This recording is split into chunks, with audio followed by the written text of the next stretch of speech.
নমস্কার বন্ধুরা, আপনাদের সকলকে আমার চ্যানেলে স্বাগত জানাচ্ছি। আশা করি বন্ধুরা আপনারা সবাই নিজের নিজের বাগান নিয়ে খুব ভালো আছেন। বন্ধুরা, আজকে আমি আপনাদেরকে আমার একটা বেগুন গাছ দেখাচ্ছি। এটা কিন্তু আমি হ্যাঙ্গিং পটে দেখুন রেখেছি ব্যালকনিতে। খুব সুন্দরভাবে কিন্তু বন্ধুরা এটা বেড়ে উঠেছে। আর দেখুন বন্ধুরা, বেগুন হয়েছে আমার ব্যালকনি বাগানে, আর সেটা আজকে আপনাদের সাথে আমি শেয়ার করছি। কী যে মজা হচ্ছে বন্ধুরা বেগুনটা দেখে। আমি প্রত্যেক দিন সকালবেলা উঠেই আমার বেগুন গাছের বেগুন দেখি। এত মজা লাগে আপনাদেরকে আমি বোঝাতে পারবো না। যখন আমি এই বেগুনের ছবি আমার রিলেটিভদের বা আমার কিছু বন্ধু আছে তাদেরকে যখন আমি এটা শেয়ার করি, তারা কিন্তু খুব উৎসাহ করে আমাকে এই ব্যাপারে। দেখুন, আর এই গাছটাতে কিন্তু বন্ধুরা প্রচুর ফুল এসছে, আর প্রত্যেকটা পাতা কিন্তু বন্ধুরা সুস্থভাবে রয়েছে। কোনো পাতাতে কিন্তু কোনো রকম প্রবলেমও নেই, গাছেও কিন্তু কোনো রকম প্রবলেম নেই। দেখুন, প্রচুর ফুল এসছে, আর ফুল যে ঝরে পড়ে যাচ্ছে সেরকমও কিন্তু কোনো ব্যাপার নেই। দেখুন কি সুন্দর বেগুনটা লাগছে, অসাধারণ কিন্তু লাগছে বন্ধুরা আমার এই বেগুনটা দেখে। কারণ আমি নিজে হাতে এই বেগুন গাছটা লাগিয়েছি, আর সম্পূর্ণ কিন্তু বন্ধুরা জৈবভাবে। আমি কিন্তু রাসায়নিক খাবার একদম দিই না গাছে বললেই চলে। সম্পূর্ণ জৈব কীটনাশক ব্যবহার করি, জৈব খাবারও দিয়ে থাকি। আর দেখুন কত কড়ি এসছে, প্রচুর কড়ি এসছে, গাছ ভর্তি কড়ি, গাছ ভর্তি ফুল। আর কোনো ফুলও কিন্তু বন্ধুরা ঝরে পড়ছে না, আর কোনো ফুলের কড়িও কিন্তু একদম ঝরে পড়ছে না। গাছটা কিন্তু একদম সুস্থভাবে বেড়ে উঠেছে। আর গাছের পাতার রং দেখুন একদম সবুজ। আর এইগুলো যেগুলো দেখাচ্ছি এগুলো কিন্তু ছাই। আমি আপনাদেরকে বলেইছি বন্ধুরা, আমি কিন্তু জৈবভাবে দিই, সমস্ত গাছ পরিচর্যা করি।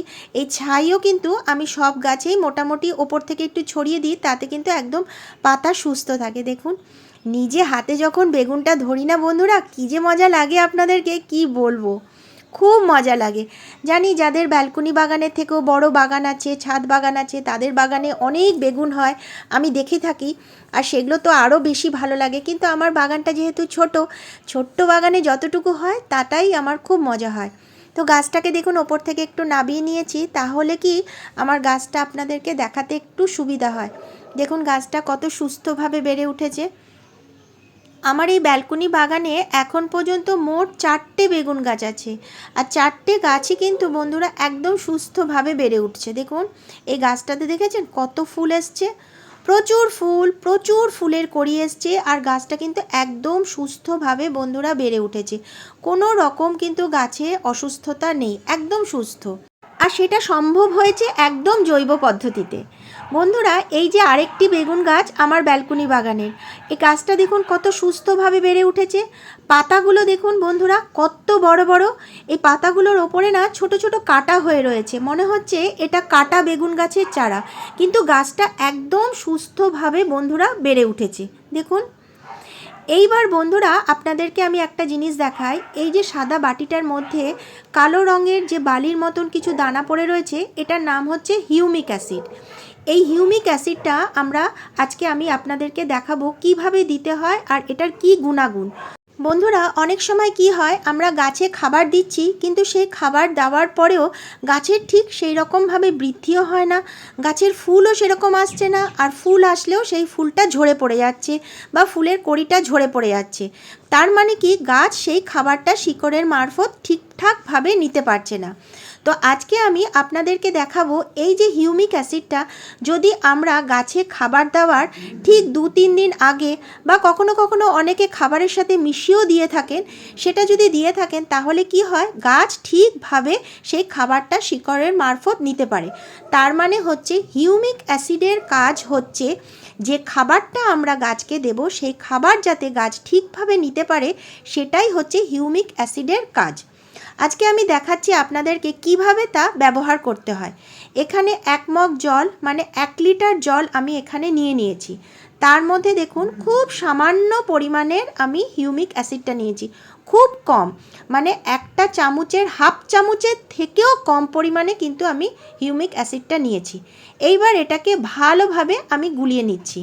যখন আমরা গাছে খাবার দেবো, ধরুন আমরা কালকে খাবার দেবো কি পরশু খাবার দেবো, সেই খাবার দেওয়ার 2 থেকে 3 দিন আগে বা 1 দিন আগে আমরা যদি গাছের গোড়ায় এই জলটা ভালোভাবে দিয়ে দিতে পারি, তারপরে যখন আমরা খাবার দেবো সেই খাবারটা কিন্তু গাছ ঠিক মতনভাবে শিকড়ের মারফত মাটি থেকে নিতে পারবে এবং গাছের গ্রোথও ভালো হবে, গাছের ফুলও ঝরে যাবে না, ফলও ঝরে যাবে না, গাছ সুস্থভাবে বেড়ে উঠবে।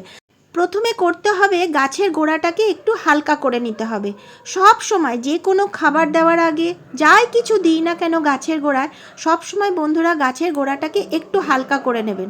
তাহলে কি হবে, যে জিনিসটাই আমরা দিই না কেন ঠিক মতন গাছের শিকড়ে পৌঁছে যাবে। এরপর গাছের আয়তন বুঝে আমাদেরকে এই হিউমিক অ্যাসিডটা গাছের গোড়ায় দিতে হবে। যে গাছটা যত বড় সেই অনুপাতে দেবো, গাছটা যদি একটু ছোট হয় তখন আমরা অল্প পরিমাণে দেবো। আমি একটা কাপের সাহায্যে অল্প অল্প করে এই হিউমিক অ্যাসিডটা দুটো গাছের গোড়াতে দেখুন দিয়ে দিচ্ছি। এরপরে আমরা যখন গাছে খাবার দেব সেই খাবারটা কিন্তু গাছ খুব অনায়াসে এই শিকড়ের মারফত মাটি থেকে সংগ্রহ করতে পারবে এবং গাছের চেহারাও দেখবেন খুব সুন্দরভাবে বেড়ে উঠবে। ফুল ফলও ঝরে যাবে না, ফলের আয়তনও বাড়বে, ফুলের আকারও বাড়বে, সব কিছু সুস্থভাবে কিন্তু বন্ধুরা বেড়ে উঠবে। নিচের দিকে যে বুড়ো হয়ে গেছে পাতাগুলো সেগুলো একটু ফেলে দিচ্ছি, সেগুলো থাকার কোনো প্রয়োজন নেই, সেই জন্য নিচটা একটু পরিষ্কারও করে নিচ্ছি, তাহলে গাছের গোড়ায় একটু সূর্যের আলোটাও ঠিকঠাক মতন পৌঁছাতে পারবে। বন্ধুরা, আপনাদের যদি আমার এই ভিডিওটা ভালো লাগে তাহলে অবশ্যই একটি লাইক, সাবস্ক্রাইব ও শেয়ার করে দেবেন। কমেন্ট বক্সে অবশ্যই লিখবেন কেমন লাগলো। বন্ধুরা, এই হিউমিক অ্যাসিড কিন্তু আমি আমার গাছে মাসে 1 থেকে 2 বারের বেশি কিন্তু একদম প্রয়োগ করি না। 1 থেকে 2 বার দিলেই যথেষ্ট। তারপরে আপনারা সারা মাস ধরে 1 দিন অন্তর কি 2 দিন অন্তর যখনই আপনারা যে কোনো খাবার দিয়ে থাকবেন গাছে, গাছ কিন্তু খুব অনায়াসে সে খাবার শিকড়ের মারফত মাটি থেকে নিতে পারবে। দেখুন কত সুন্দরভাবে গাছটা বেড়ে উঠেছে, দুটো গাছই একদম সুস্থ। আর এগুলো কিন্তু একদম জৈবভাবে বন্ধুরা আমি পরিচর্যা করি। আমার ব্যালকনির সমস্ত গাছ বন্ধুরা জৈব, কোনো রাসায়নিক খাবার কিন্তু সেরকমভাবে আমি আমার ব্যালকনি বাগানের গাছে দিয়ে থাকি না। বন্ধুরা, বাজারে শাকসবজির মতন হয়তো অত সুন্দর দেখতে হয়তো আমাদের ব্যালকনি বাগানের শাকসবজি কি ছাদ বাগানের শাকসবজিগুলো হয় না, যেহেতু আমরা জৈবভাবে করে থাকি। কিন্তু এই জৈবভাবে বাগান করে যে সবজিটুকু পাই না কেন বন্ধুরা, তার গুণাগুণ কিন্তু অনেক বেশি হয়ে থাকে আর টেস্টও কিন্তু বাজারের সবজির থেকে অনেক বেশি হয়। আমার এই বেগুন গাছটার চারপাশ থেকে ছোট ছোট কিন্তু বন্ধুরা অনেক ডালও বেরিয়েছে। তো বন্ধুরা, আজকের ভিডিওটা আমি এখানেই শেষ করছি। আগামী ভিডিওতে আবার দেখা হবে।